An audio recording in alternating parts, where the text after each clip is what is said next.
हाय बच्चों, कैसे हो आप? रीबूट मैथ में आपका स्वागत। क्विक रिवीजन सीरीज चल रही है यूपी बोर्ड की परीक्षाओं को ध्यान में रखते हुए, आने वाली यूपी बोर्ड परीक्षाओं को ध्यान में रखते हुए ये सीरीज हम चला रहे हैं। इसमें पिछली बोर्ड परीक्षाओं में, यूपी बोर्ड परीक्षाओं में पूछे गए सवालों को हम ले रहे हैं। साथ ही जो किताब में दिए गए बहुत महत्वपूर्ण सवाल हैं जिन पर कंसेप्ट क्लियर होती है, ऐसे सवालों को, उदाहरणों को हम ले रहे हैं और उनको हम समझा रहे हैं कि किस तरीके से सवाल आ सकते हैं। और चैप्टर हमारा जो इस समय चल रहा है वो है वृत्तीय क्षेत्रफल, वृत्तों से संबंधित क्षेत्रफल, वृत्तीय आकृतियों से संबंधित क्षेत्रफल। वृत्तीय आकृतियों में वृत्त हो सकता है, त्रिज्यखंड हो सकता है, या वृत्तखंड भी हो सकता है, या एक वर्ग के अंदर बना हुआ वृत्त हो सकता है। इस तरीके की तमाम वृत्तीय क्षेत्रफल संबंधी जो आकृतियाँ हो सकती हैं या वृत्तीय आकृतियों के जो क्षेत्रफल हो सकते हैं उन पर आधारित हम लोग सवाल लगा रहे हैं। 2 वीडियो इससे पहले मैं अपलोड कर चुका हूँ, ये तीसरा वीडियो है। इसको देखिए, समझ में आएगा। सारे सवाल बोर्ड परीक्षाओं में पूछे गए सवाल हैं और विजुअल अंदाज में इनको लगाने की कोशिश की गई जिससे ये और अच्छी तरीके से समझ में आ जाएं। ओके, तो अगला सवाल है, देखते हैं। एक वर्ग की भुजा जो है 21 सेंटीमीटर लंबी है। वर्ग की भुजा जो है, चित्र देख रहे हैं, प्रश्न के ऊपर लिखा हुआ है। वर्ग की भुजा जो है 21 सेंटीमीटर लंबी है तथा इसके चारों कोनों पे समान त्रिज्या के जो है चतुर्थांश बनाए गए हैं। एक वर्ग जिसकी भुजा 21 सेंटीमीटर लंबी है, आप सवाल पढ़ सकते हो, मैं चित्र देख रहा हूँ, जिसके चारों कोनों पे समान त्रिज्या वाले चतुर्थांश बनाए गए हैं।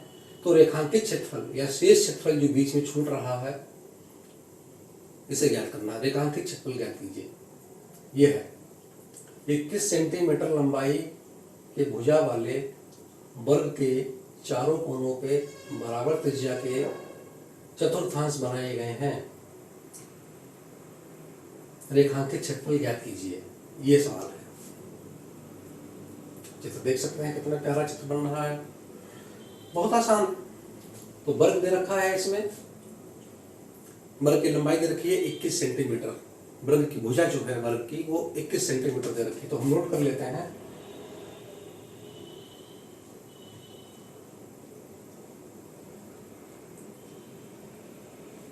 वर्ग की भुजा, और हम इसको ए से प्रदर्शित करते हैं। और ये दे रखी है, इस केस में सवाल जो दिया गया है वो 21 सेंटीमीटर और चारों कोनों पे चतुर्थांश लगाए गए हैं।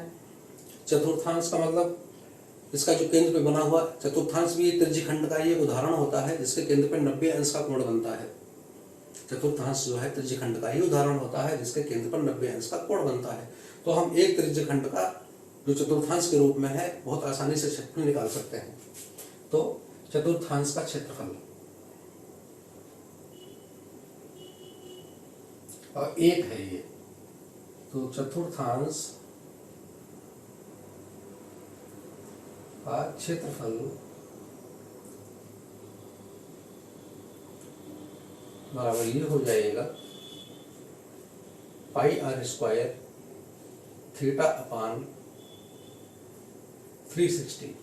चतुर्थांश का मतलब चौथा अंश, एक वृत्त का चौथा अंश। तो थीटा बराबर 90 अंश लेंगे चतुर्थांश के लिए, थीटा बराबर 90 अंश होता है।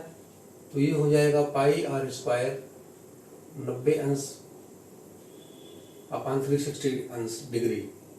तो कट जाएगा 4 से, तो ये हो गया पाई आर स्क्वायर अपान 4। ये एक चतुर्थांश का क्षेत्रफल निकला है। और वर्ग के चारों कोनों पे चतुर्थांश बने हुए हैं, 4 बने, चारों की त्रिज्या बराबर है। जब चारों चतुर्थांशों की त्रिज्या बराबर है तो उनके क्षेत्रफल भी आपस में बराबर होंगे। तो एक चतुर्थांश की सहायता से हम चारों चतुर्थांशों का क्षेत्रफल निकाल सकते हैं। चारों चतुर्थांशों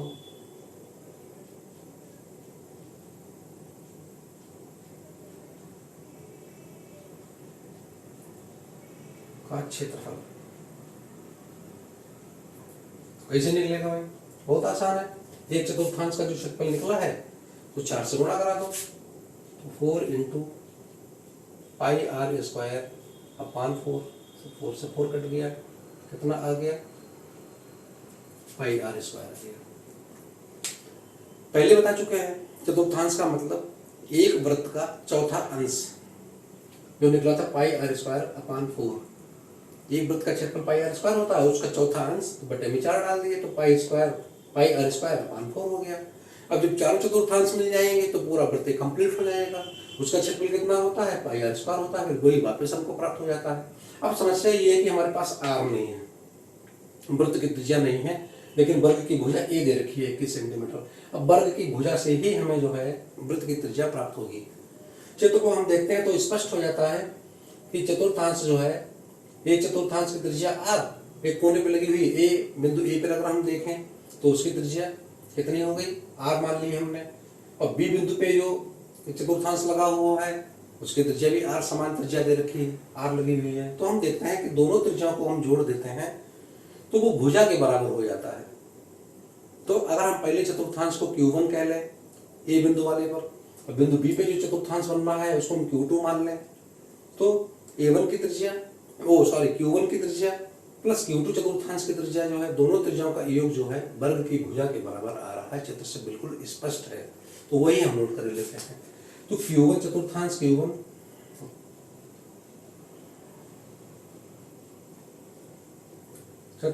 Q1 की त्रिज्या प्लस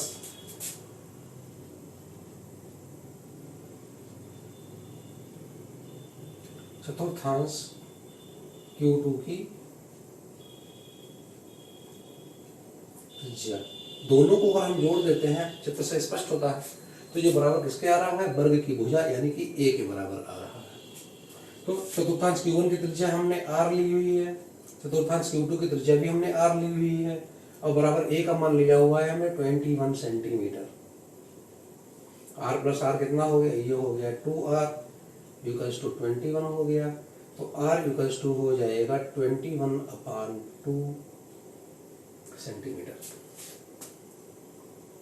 आर का मान निकल गया है। इसकी हमें जरूरत थी किसके लिए, चारों चतुर्थांशों का क्षेत्रफल निकालने के लिए। अब हम बहुत आसानी से चारों चतुर्थांशों का क्षेत्रफल निकाल सकते हैं। चारों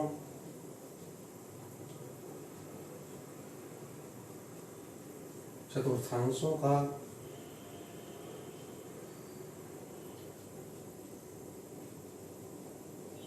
क्षेत्रफल कितना हो जाएगा, तो ये दे रखा है pi r square, pi r square. तो पाई का मान हम ले लेते हैं 22/7 22/7 गुणे, और आर का मान निकाल लिया है 21/2। तो 21/2 और इसका स्क्वायर होना है तो एक बार और लिख लो 21/2, जो कटे इस काट लो, 7 यहाँ 21 हो गए, 2 से ये कट गया 11 आ गए। तो क्या क्या बचा है, ऊपर बचे हैं 11, 21 बचे हैं, 3 बचे हैं, 11 गुणे 21 और 3 बचे हैं, बटे में बचा है 2, इनकी गुणा करा लेते हैं। तो 11 3 33 तो यही हो गए, 21 से गुणा करा लेते हैं। 21 से गुणा कराएंगे कितना हो जाएगा, 3 3 और 21 63, 3 से 3 9 693, 693 और बटे में 2 है सेंटीमीटर स्क्वायर। वर्ग का क्षेत्रफल निकाल लेते हैं, उसकी आवश्यकता है।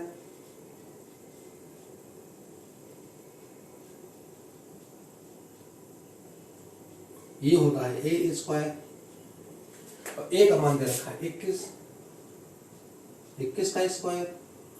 अब 21 का स्क्वायर मैं पहले बता चुका हूँ, 1 से लेकर 20 तक या 25 तक तो होल स्क्वायर सबको याद होना चाहिए, कंठस्थ होना चाहिए, इसके लिए दिमाग में ना लगाना पड़े।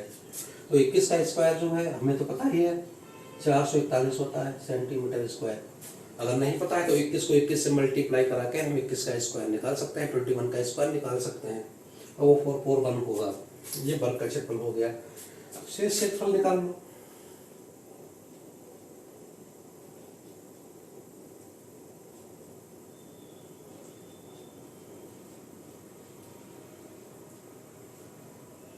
कैसे निकलेगा,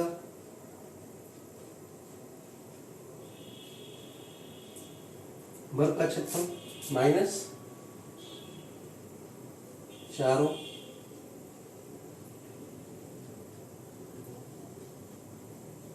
चतुर्थांशों का क्षेत्रफल। वर्ग का क्षेत्रफल निकाला गया है 441 माइनस चारों चतुर्थांशों का क्षेत्रफल जो निकला है वो निकला है 693/2। इसको सरल कर लेना है, सरल करना बहुत आसान है।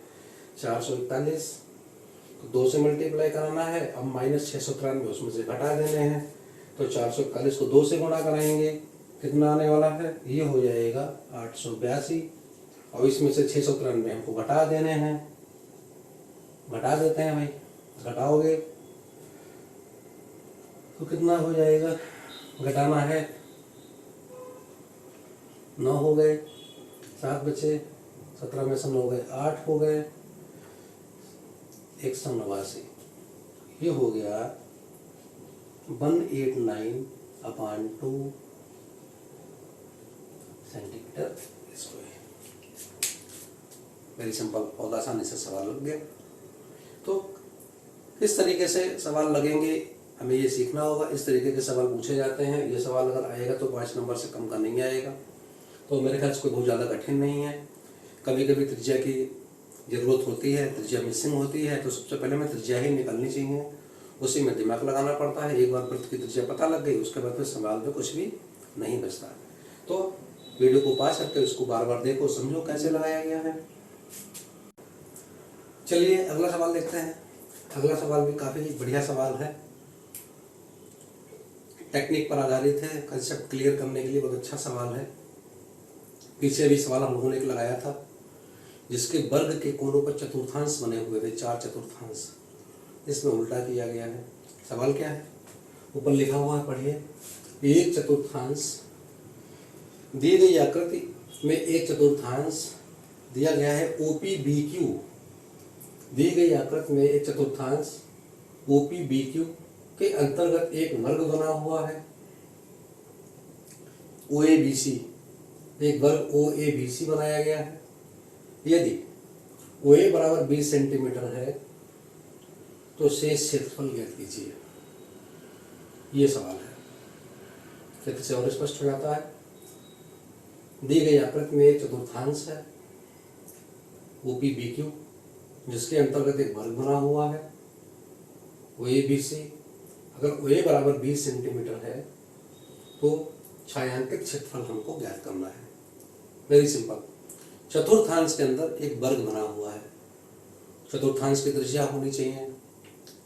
मैं हमेशा कहता हूँ त्रिज्या सबसे बड़ी हेडेक होती है। त्रिज्या निकला, एक सवाल खत्म, त्रिज्या इसमें नहीं है।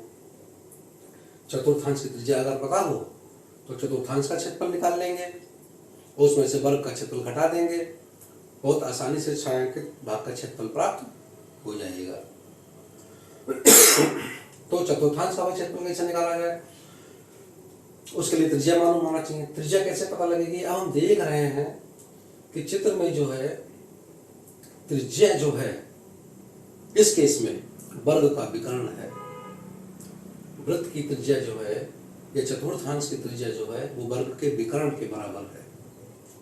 तो बहुत आसानी से जो है वर्ग के विकर्ण की सहायता से चतुर्थांश की त्रिज्या निकाली जा सकती है।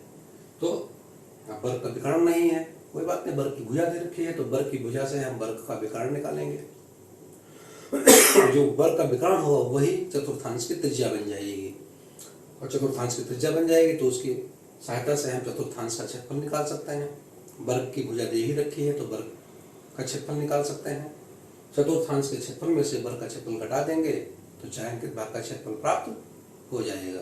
तो पहले क्या निकालेंगे, चतुर्थांश की त्रिज्या, और उसके लिए क्या निकालना है, वर्ग का विकर्ण। तो वर्ग की भुजा नोट करते हैं, जो दे रखा वही नोट करते हैं, वर्ग की भुजा।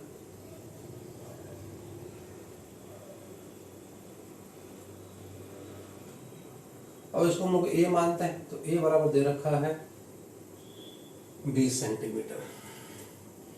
वर्ग का विकर्ण निकाल लो।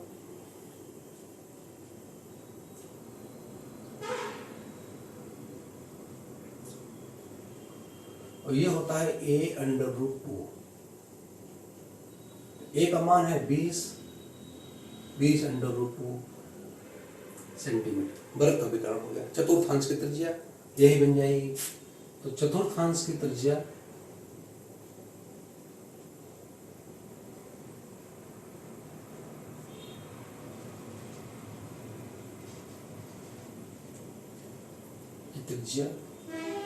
बराबर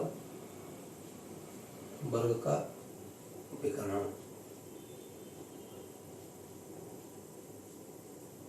त्रिज्या को हम r मान सकते हैं और वर्ग का विकर्ण निकाला ही जा चुका है, कितना 20√2 सेंटीमीटर।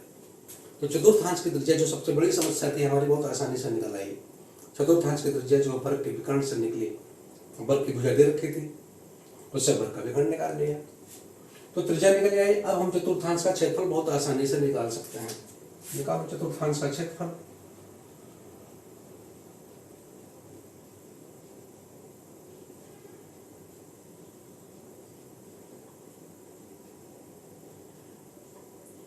ये कितना होता है, पूरे वृत्त का जो क्षेत्रफल है वो पाई r स्क्वायर होता है, और चतुर्थांश जो है उसका चौथा हिस्सा है, बटे में 4 डाल दो। एक चतुर्थांश का क्षेत्रफल जो है पाई r स्क्वायर बटे 4 होता है, पीछे भी सवाल में बता चुका हूँ। तो इसमें सबके मान डालो, पाई का मान डाल दो 22/7, मान दिया नहीं गया तो अपनी इच्छा से हम 22/7 ले सकते हैं। r स्क्वायर, r का मान कितना दे रखा है 20√2 इंटू 20√2, और अपान में कितना चल रहा है 4, जो कटे सो काट लो। तो 4 से तो यही कट जाएगा, 4 पंचे 20। ऊपर क्या क्या बचा, ऊपर बचे 22 को 5 से गुणा करा लेते हैं, या पहले लिख ही लो 22 × 5 × 20, और √2 की √2 से गुणा करा दी तो 2 और हो गए, नीचे कुछ नहीं बचा, नीचे बचा खाली 7। ऊपर गुणा करा लेते हैं सब, तो संख्या संख्या गुणा करा लेते हैं, 2 दूनी 4 हो गए, 4 पंचे 20 हो गए, 20 की 22 से गुणा कराएंगे 44 हो गए, और 2 0 आ गए। ये गुणा खुद अपने आप कराओ, ये काम हमारा नहीं है। छोटी मोटी जो गुणा हम कराते हैं, भाग कराते हैं, जोड़ते हैं, घटाते हैं, यही असली मैथमेटिक्स है। इसी पे हमारा अच्छा कमांड होना चाहिए। बाकी तो सब कंसेप्ट्स हैं, सिद्धांत है, उन्हीं को फॉलो करना होता है। तो उनकी गुणा कराएंगे तो इतना आ जाएगा भाई, 22 पंचे 110, 220, 22 दूनी 44, तो 4400 बटे में 7 है, और ये हो गया सेंटीमीटर स्क्वायर। अगर डायरेक्ट सीधे नहीं गुणा करा पाते हो तो छोटी छोटी गुणा करा लिया करो, समूह में गुणा करा लिया करो, छोटी छोटी संख्याओं की गुणा पहले करा लो, बाद में सबकी इकट्ठी गुणा करा लो। जैसे यहाँ पे हम देखें तो 22 का पहाड़ा, अगर पहाड़ तो ज़्यादा ही होना चाहिए, 22 का पहाड़ा 5 तक आता है, तो 22 पंचे कितने हो गए, बहुत आसान, 22 पंचे 110 हो गए, 22 की 5 की गुणा हो गई, 20 की 2 से गुणा करा लो, 20 दूनी 40 हो गए। अब इनकी गुणा करानी है, 11 चौक 44 और डबल 0 हो गया, तो 4400 बटे में कुछ गुणा है नहीं, खाली 7 लिखा हुआ है, तो 4400 बटे 7 सेंटीमीटर स्क्वायर हो गया। ये किसका क्षेत्रफल निकला, चतुर्थांश का क्षेत्रफल। पूरे चतुर्थांश का क्षेत्रफल जो है 4400 बटे 7 सेंटीमीटर स्क्वायर निकल आया। अब इसके अंतर्गत जो है एक वर्ग स्थित है, वर्ग का क्षेत्रफल निकालो।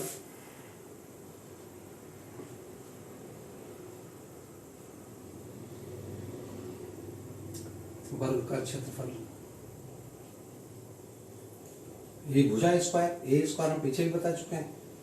अब ए का मान कितना चल रहा है, ए का मान चल रहा है 20, अब इसका बी स्क्वायर, 20 का स्क्वायर कितना हो गया 400 हो गया, ये हो गया 400 सेंटीमीटर स्क्वायर। चतुर्थांश का क्षेत्रफल 4400 बटे 7 सेंटीमीटर स्क्वायर, उसके अंतर्गत वर्ग बना हुआ है, वर्ग का क्षेत्रफल 400 सेंटीमीटर स्क्वायर। क्या काम करना है, चतुर्थांश के क्षेत्रफल में से वर्ग के क्षेत्रफल को हटा देंगे, तो हमको जो है छायांकित क्षेत्रफल या शेष क्षेत्रफल प्राप्त हो जाएगा। Very simple. तो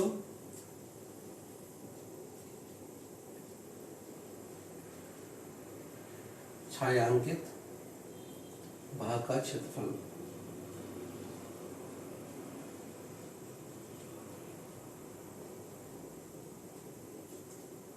बराबर चतुर्थांश का क्षेत्रफल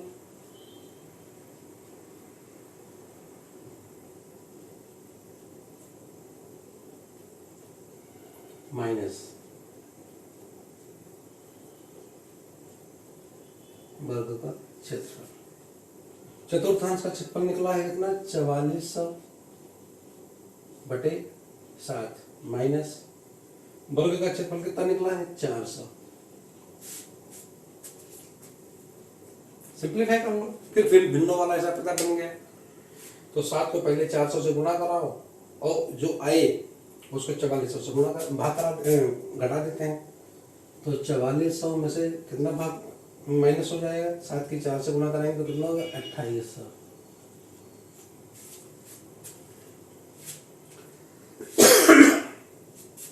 कैसे सरल करेंगे, बहुत आसान है।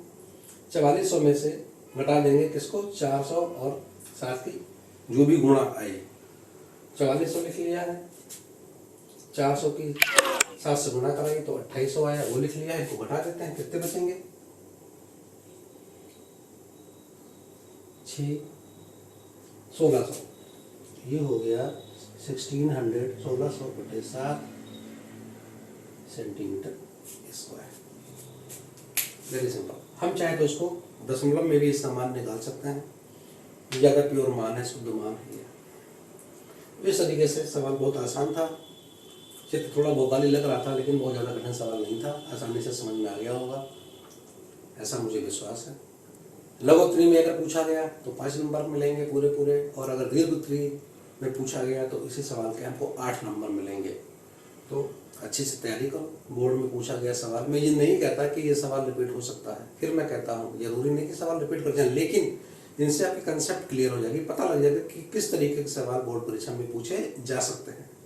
तो कंसेप्ट क्लियर हो जाएगी तो फिर कैसा भी सवाल हो, ज़्यादा 10 संख्याएं बदल जाती हैं, चित्र थोड़े बहुत बदल जाते हैं, कंसेप्ट क्लियर होने से हमें सवाल को लगाने में कोई दिक्कत नहीं होगी, तो बहुत आसानी से सवालों को लगाया जा सकता है। चलिए अगला सवाल देखते हैं।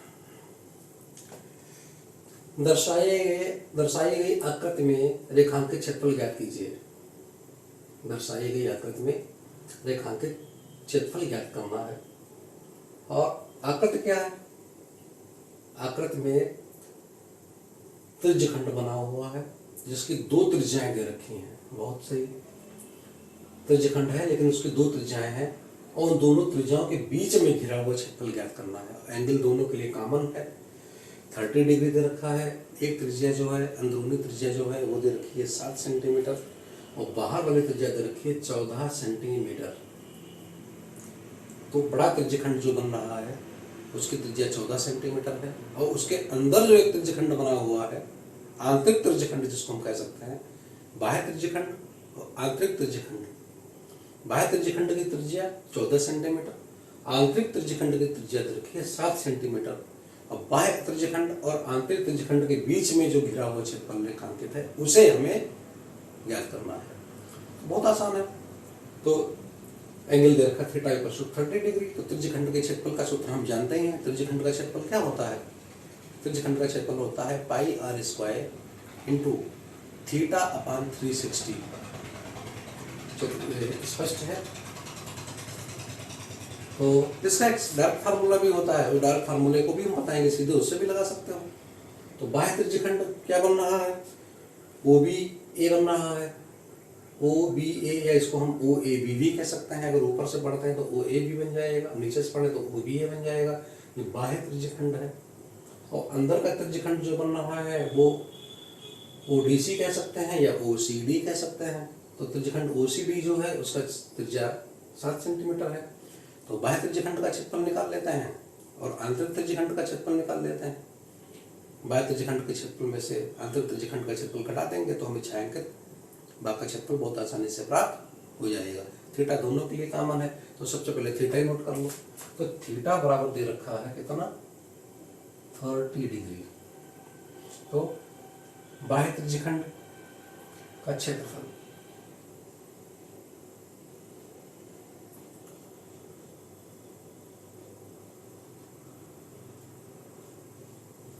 और ये है O, ऊपर से ले रहे हैं तो OAB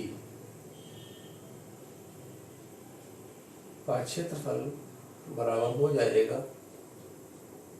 पाई r square theta upon 360 degree. Pi का मान डाल लो या ना डालो, इकट्ठा डाल लेना, घटाने के बाद पाई को पाई ही रहने देते हैं। और r स्क्वायर, तो बाह्य त्रिज्या जो है बाह्य त्रिज्यखंड की त्रिज्या जो है 14 दे रखी है, तो 14 का स्क्वायर हो गया। थीटा जो है वो 30 अंश दे रखा है, 30 अंश हो गया, बटे में 360 अंश हो गया। काट दो, 12 बटे में 12 है। 14 का स्क्वायर 196, तो 196। पाई की वैल्यू नहीं डाली है, ऐसे रहने दो, बटे में हो गया 12 सेंटीमीटर स्क्वायर। इसको भी थोड़ा और भी काटा जा सकता है, देखो कटता है कि नहीं कटता, पूरा पूरा नहीं कटेगा, 4 से कट जाएगा, 4 तियां 12, 4 चक्कू 16, 3 छूटे 36 हो गए, 4 ने 36, कितना हो गया 49 पाई बटे 3 सेंटीमीटर स्क्वायर। ये हो गया बाह्य त्रिज्यखंड ओ ए बी का क्षेत्रफल। आंतरिक त्रिज्यखंड निकालो।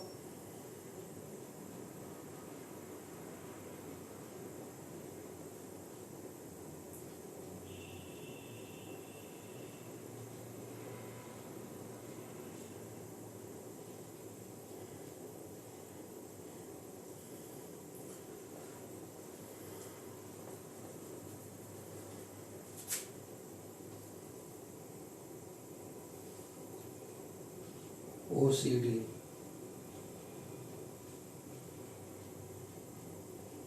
और वो भी पाई आर स्क्वायर थीटा अपान 360 के हिसाब से ही लगेगा। पाई को हम ऐसे रख रहे हैं, और आंतरिक जो त्रिज्यखंड है उसकी त्रिज्या दे रखी है 7 का स्क्वायर। थीटा वही 30 डिग्री ही काम करेगा, अपान में 360 डिग्री ही रहेगा। सॉल्व कर लेते हैं। पाई को हम ऐसे रहने देते हैं, अभी मान नहीं डालेंगे। 7 का स्क्वायर हो गया 49, और ये कट जाएगा, पहले एक तरह तो 12 आ जाएगा, अपान 12 सेंटीमीटर स्क्वायर। रेखांकित क्षेत्रफल का क्षेत्रफल, रेखांकित भाग का क्षेत्रफल। रेखांकित कहो चाहे छायांकित कहो, कोई फर्क नहीं है। रेखांकित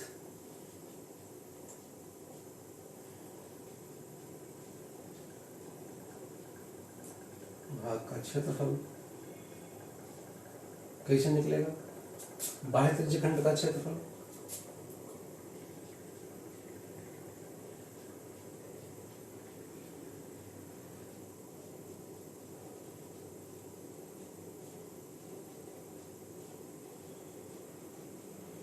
माइनस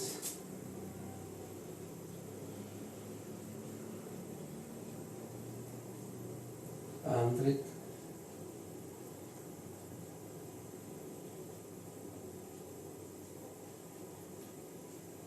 त्रिज्यखंड का क्षेत्रफल। बाह्य त्रिज्यखंड का क्षेत्रफल निकला था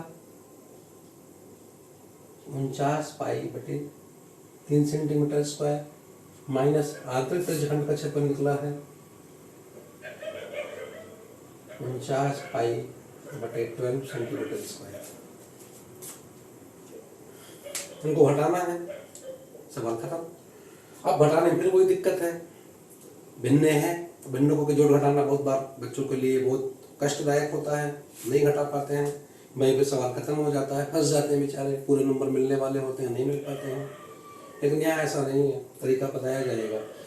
भिन्न घटा सकते हैं, जोड़ सकते हैं तब जब उनके हर समान हो। अब यहाँ पे हर है 12, यहाँ पर है 3, हर समान कर लो।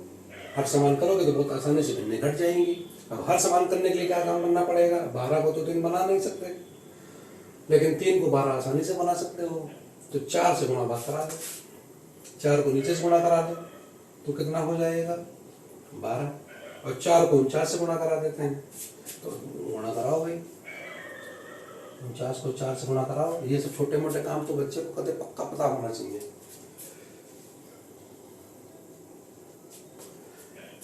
196, ये हो गए 196 पाई, अब माइनस के 49 पाई, तो चल ही रहे हैं बटे 12। कितना आसान हो गया। हर समान है, बहुत आसानी से भिन्नों को घटाया जा सकता है। अंश में से अंश को घटा सकते हो, हर में से हर कभी नहीं घटेगा, लेकिन अंश में से अंश को घटाया जा सकता है। तो यहाँ 196 है, घटाना कितना है 49, 7 हो गए, 18 में से 4 गए 14, 147। 196 में से 49 जाएंगे तो बचेंगे 147। तो ये हो गए कितने 147/12 और पाई सेंटीमीटर स्क्वायर। चाहे तो सवाल को मैं खत्म कर सकते हैं, पाई के रूप में हमारा आंसर आ गया, एक्सेप्टेबल है। लेकिन हमारा प्रयास है कि हमें पाई का मान डालना चाहिए। जगह जगह पाई का मान डालते उससे बढ़िया अब ये है कि हम एक ही जगह पाई का मान डाल देंगे, इसीलिए ऊपर पाई का मान हमने नहीं डाला था। यहाँ पाई का मान डालते तो यहाँ गुणा भाग कराते घूमते, कठिनाई बढ़ती। फिर यहाँ पाई का मान डालते अंतिम त्रिज्यखंड के लिए तो यहाँ भी गुणा भाग कराते घूमते। लेकिन अब हमें केवल एक ही जगह पाई का मान डालना, 147/12 और पाई का मान है कितना 22/60। तो बहुत आसानी से कट जा रहा है, 7 14 होगा, 7 कम से 7 से 7 पूरे पूरे कट गए, 3 से कट जाएगा, 3 चक्कू 12 और 3 सत्ते 21 हो गए, 2 से ये कट जाएगा, 2 दूनी 4, 2 तुम लोग 11 हो गए। अब जो बचे उनकी गुणा करा लो, यहाँ बच रहे हैं 7 × 11, बटे में खाली बच रहा है 2, यानी सब मिलाकर हो गया 11 × 7 = 77/2 सेंटीमीटर स्क्वायर। कहानी खत्म। बहुत आसानी से सवाल लग गया। तो इस तरीके से बहुत आसानी से सवाल को लगाया जा सकता है। अब यहाँ पर एक चीज हम और बताना चाहते हैं, इसका एक डायरेक्ट मेथड भी है। इस तरीके के जो त्रिज्यखंड दिए गए होते हैं तो उसका दो त्रिज्यखंडों के बीच में, यानी त्रिज्यखंड अगर आंतरिक त्रिज्यखंड बाह्य त्रिज्यखंड के रूप में बटा हुआ है, उसके लिए डायरेक्ट फार्मूला भी होता है, उसमें हमको इतना काम नहीं करना पड़ेगा। उस तरीके से भी हम उसको लगा सकते हैं, वो तरीका भी हम बता देते हैं, डायरेक्ट हिट। वो फार्मूला आपको याद होना चाहिए। अगर फार्मूला याद नहीं आएगा तो सवाल लगाने में दिक्कत हो सकती है, क्योंकि हम पहले बता चुके हैं कि जो सर्कुलर शेप्स होती हैं ये निश्चित नहीं है। तो किसी भी आकृति के लिए हम निश्चित एक फार्मूला नहीं बना सकते। फार्मूला बन जाएगा लेकिन जरूरी नहीं कि वो अगले सवाल पे लगेगा या नहीं लगेगा। आकृति बदल गई, फार्मूला बदल गया। इसलिए कंसेप्ट क्लियर होना चाहिए कि किस तरीके से हमको सवाल लगाना है। दूसरी विधि बताते हैं, उसको नोट करो।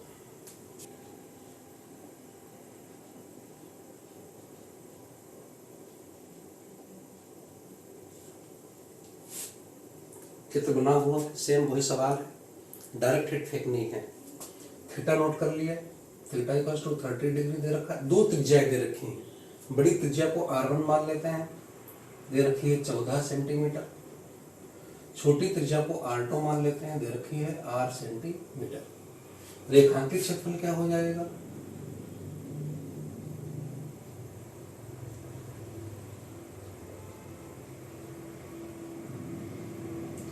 रेखांकित क्षेत्रफल का सूत्र हो जाएगा पाई ब्रैकेट में R1 का स्क्वायर माइनस R2 का स्क्वायर इंटू θ/360, जहाँ पर R1 का मान जो है वो ग्रेटर होना चाहिए R2 से।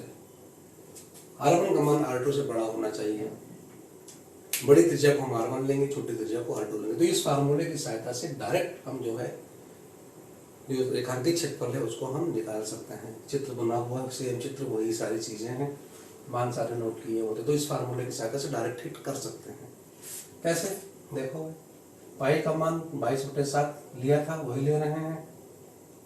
R1 का मान कितना दे रखा है? 14 का स्क्वायर, 14 का स्क्वायर ले लिया। R2 का स्क्वायर यानी कि R2 का मान दे रखा है 7, तो 7 का स्क्वायर ले लिया। इंटू थीटा 30 डिग्री चल रहा है, 30 डिग्री चल रहा है, और नीचे 360 है, 360। इसको सरल कर लो, 22/7 ब्रैकेट में 14 का स्क्वायर 196 हो गया, 7 का स्क्वायर 49 हो गया, इंटू ये कट कटा के कितना हो गया 12 1/12। इसको सरल कर लेते हैं। 22/7 196 में से 49 गए, 16 में से 9 गया, 7 बचे, यहाँ रह गए 8, 8 में से 4 गए 4, 1 का 1, 147 इंटू 1/12। पीछे वाली कहानी हो गई। अब काट कूट के उत्तर निकाल लो।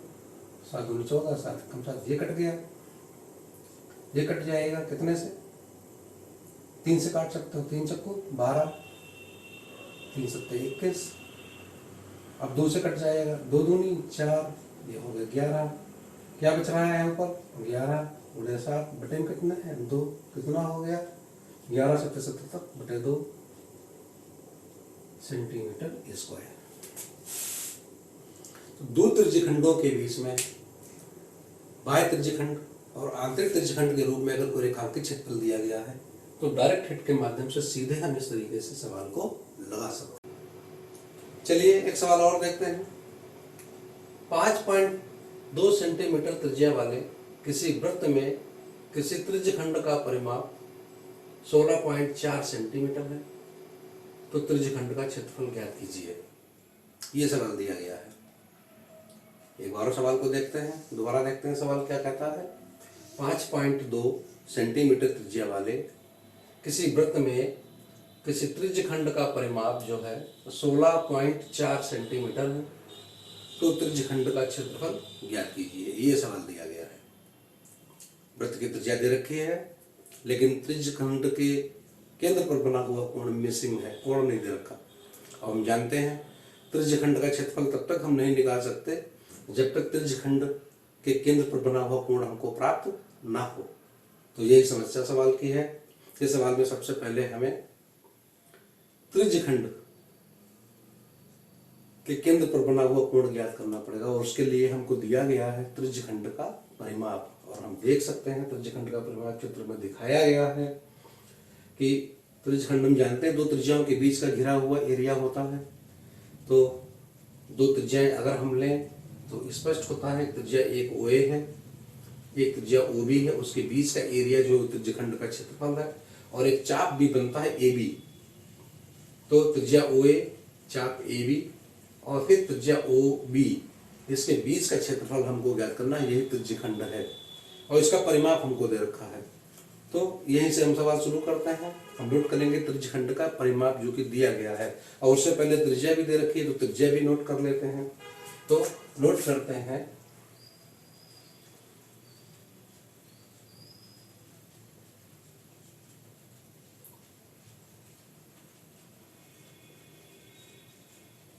वृत्त की त्रिज्या R से रिप्रेजेंट करते हैं, और ये दे रखी है कितनी?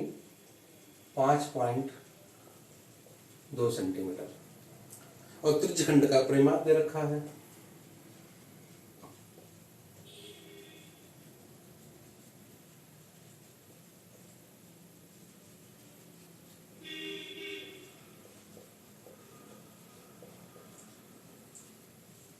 त्रिज्यखंड का परिमाप दे रखा है 16.4 सेंटीमीटर।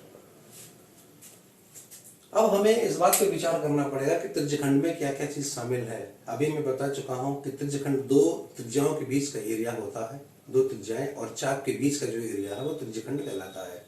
तो दिए गए चित्र में दोबारा हम देखते हैं तो त्रिज्या OA है, बीच का चाप AB है, और फिर त्रिज्या दूसरी OB है। तो हम लिख सकते हैं त्रिज्या OA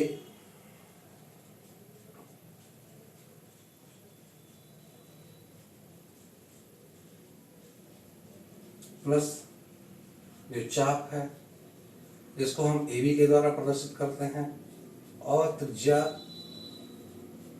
दूसरे साइड की त्रिज्या जो दे रखी है वो OB दे रखी है, और ये परिमाप बन जाता है कितना? 16.4, जैसा कि ऊपर दिया गया है। अब त्रिज्या दे रखी है, त्रिज्या दे रखी है R किसके बराबर? 5.2 सेंटीमीटर के बराबर। तो त्रिज्या 5.2 प्लस आर्क AB यानी चाप जो है हमें ज्ञात करना है। त्रिज्या OB 5.2 दे रखी है, और ये टोटल बनता है 16.4 सेंटीमीटर में। अगर लिखना चाहे तो लिख सकते हैं। 5.2 जोड़ेंगे तो ये हो जाएगा, AB आर्क तो ऐसे रहने वाला है, ये हो जाएगा 10.4 और बराबर हो गया 16.4, तो चल ही रहा है। अब अगर हम आर्क AB का मान ज्ञात करेंगे तो बहुत आसानी से हमको मिल जाएगा 16.4 माइनस 10.4 और घटाएंगे तो मिलेगा हमको, अब 16.4 है 10.4 घटा देंगे तो 6.0 अगर हम सही से लिखें तो आर्क ए बी की लंबाई जो है 6.0 सेंटीमीटर हमको प्राप्त हो जाती है। किसी भी त्रिज्यखंड का जो चाप होता है उसको हम ए बी के द्वारा, आर्क ए बी के द्वारा निरूपित कर सकते हैं, उसकी वैल्यू आ गई 6.0 सेंटीमीटर। अब हमें त्रिज्यखंड के चाप का फार्मूला मालूम होना चाहिए। त्रिज्यखंड के चाप का फार्मूला क्या होता है? बहुत आसान है, ये होता है 2 पाई आर थीटा अपान 360 बराबर है 6.0। थीटा की हमें जरूरत है क्योंकि जब तक थीटा प्राप्त नहीं होगा, त्रिज्यखंड के केंद्र पर बना हुआ कोण प्राप्त नहीं होगा, तब तक हम त्रिज्यखंड का क्षेत्रफल निकाल नहीं सकते। तो थीटा की हमें आवश्यकता है, तो थीटा को हम रोक लेंगे, बाकी सारी राशियां जो है हम बटे में भेज देंगे। और यहाँ पे एक चीज और भी हमको ध्यान देनी है, केवल थीटा को नहीं रोकेंगे, थीटा अपान 360 को रोकेंगे, क्योंकि यही जो है त्रिज्यखंड के क्षेत्रफल के फार्मूले में इस्तेमाल होने वाला है। तो हम क्या काम करते हैं, थीटा अपान 360 को हमने रोक लिया है और एकश टू ये हो गया 6.0 और अपान में क्या चला गया 2 पाई आर, 2 पाई आर नीचे चला गया। ये हमको वैल्यू मिल गई है थीटा अपान 360 की। इसकी हमको आवश्यकता पड़ने वाली है, हमको निकालना है त्रिज्यखंड का क्षेत्रफल। तो हम सीधे त्रिज्यखंड के क्षेत्रफल का सूत्र लिखेंगे। त्रिज्यखंड का क्षेत्रफल क्या होता है,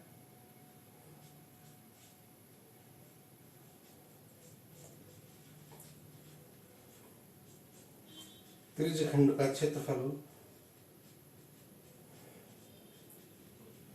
और ये सूत्र होता है, हम जानते हैं, पूरे वृत्त का क्षेत्रफल होता है पाई आर स्क्वायर, और त्रिज्यखंड जो बनता है वो कैसे बन जाता है, थीटा अपान 360 और लगा देने से। ये बना है हिसाब किताब। अब पाई आर स्क्वायर तो ऐसे ही रहने वाला है, अभी हम आर की वैल्यू नहीं डाल रहे हैं, पहले देख ले सरल करके बनता क्या है, उसके बाद हम लोग पाई की वैल्यू इसमें पुट करेंगे। थीटा अपान 360 की सम्मिलित वैल्यू हम लोगों ने निकाली थी कितनी, इंटू 6.0 अपान 2 पाई आर। ये सीधे सीधी वैल्यू हमने किसकी रख दी है, थीटा अपान 360 की, ये वैल्यू हमने रख दी है। अब इससे हमको बहुत आसानी हो जाएगी। आसानी क्या हो जाएगी, देखो पाई से पाई कट गया और एक आर से एक आर कट गया और 2 से ये भी कट गया, 3.0 बचा क्या, बचा है r इंटू 3.0। अब r की वैल्यू हमको दे रखी है, ऊपर ही हम नोट कर चुके हैं r की वैल्यू कितनी है 5.2। ये वैल्यू यहाँ पे डाली जा सकती है, 5.2 की वैल्यू डाल दी और 3.0 से हमने गुणा करा दी, जो भी आंसर आएगा वही आंसर होगा। तो 3 दूनी 6 हो गए और 3 बचे 15, ये जीरो भी लगा लो और 2 अंक पहले पॉइंट लगा लो, 15.60 और चूंकि क्षेत्रफल है तो लिखेंगे सेंटीमीटर स्क्वायर।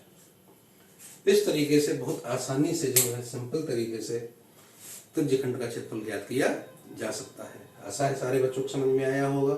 वीडियो को पॉज करके दोबारा इसको देख सकते हैं, बार बार देखिए, समझने की कोशिश कीजिए कि किस तरीके से इसको निकाला गया है। कंसेप्ट पर आधारित ये सवाल है। तो आज के लिए इतना काफी है, देखते हैं